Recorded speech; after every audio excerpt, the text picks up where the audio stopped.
এই মন্ডলস্থিত জিরানিয়া অঞ্চলে মজলিশপুর মন্ডলের অন্তর্গত যে 6খানা ভিলেজ কমিটি রয়েছে, চারঘরিয়া, উত্তর জয়নগর, কোয়াচাঁদবাড়ি, বিশ্রামবাড়ি, পশ্চিম বরজলা এবং মাধববাড়ি, এই অঞ্চল থেকে 343 পরিবারের 860 জন জনজাতি ভোটার ভারতীয় জনতা পার্টি দলে যোগদান করেছে। এবং আমরা যারা এখানে রয়েছি, আমাদের উপজাতি মোর্চার, জনজাতি মোর্চার রাজ্য সভাপতি রয়েছেন, জেলা সভাপতি রয়েছেন, মাননীয় মণ্ডল সভাপতি রয়েছেন, আমাদের পঞ্চায়েত সমিতির চেয়ারম্যান, ভাইস চেয়ারম্যানরা রয়েছেন, এবং আমরা সবাই আজকে এই জনজাতি মোর্চার ভারতীয় জনতা পার্টির পতাকা তোলে তাদেরকে আমরা বরণ করেছি। CPIM দল, IPFT দল এবং TIPRA মথা দল থেকে তারা আজকে জাতীয়তাবাদী আদর্শ অনুপ্রাণিত হয়ে, নরেন্দ্র মোদীর আদর্শ অনুপ্রাণিত হয়ে এবং আমাদের রাজ্যে ভারতীয় জনতা পার্টির নেতৃত্বে যে উন্নয়নের কর্মযজ্ঞ চলছে, যেখানে জাতি জনজাতি প্রতিটা অংশে মানুষের জন্য রাজ্য সরকার কাজ করে চলেছে, তাতে আপ্লুত হয়ে ভারতীয় জনতা পার্টির পতাকা তোলে সামিল হয়েছে।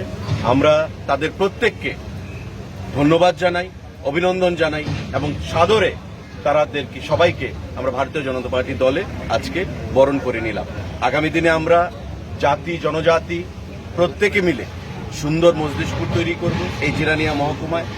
কারণ আপনারা জানেন, বিগত দিনে অনেক ষড়যন্ত্র হয়েছে, ভারতীয় জনতা পার্টি থেকে উপজাতিদেরকে জনবিচ্ছিন্ন করার অনেক চক্রান্ত হয়েছে, ষড়যন্ত্র হয়েছে। আজকে সমস্ত কিছুতে ষড়যন্ত্রে জল ঢেলে দিয়ে এই বিশাল সংখ্যায় উপজাতি জনজাতি অংশের মানুষ যে আমাদের পতাকা তোলে সামিল হয়েছে, সেটা পরিষ্কার ইঙ্গিতবহ।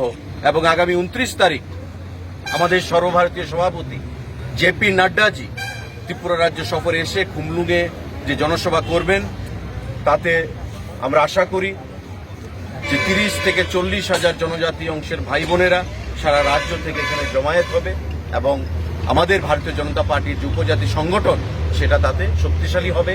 2023 সালে BJP সরকারকে গঠন করতে তারা একটা বলিষ্ঠ ভূমিকা গ্রহণ করবে। এই রাজ্যে জাতি এবং জনজাতি প্রত্যেকে মিলে আমাদের এই রাজ্যকে তৈরি করতে হবে, সুন্দর করতে হবে। আগামী দিনে আমরা এক ত্রিপুরা শ্রেষ্ঠ ত্রিপুরা গড়তে হবে।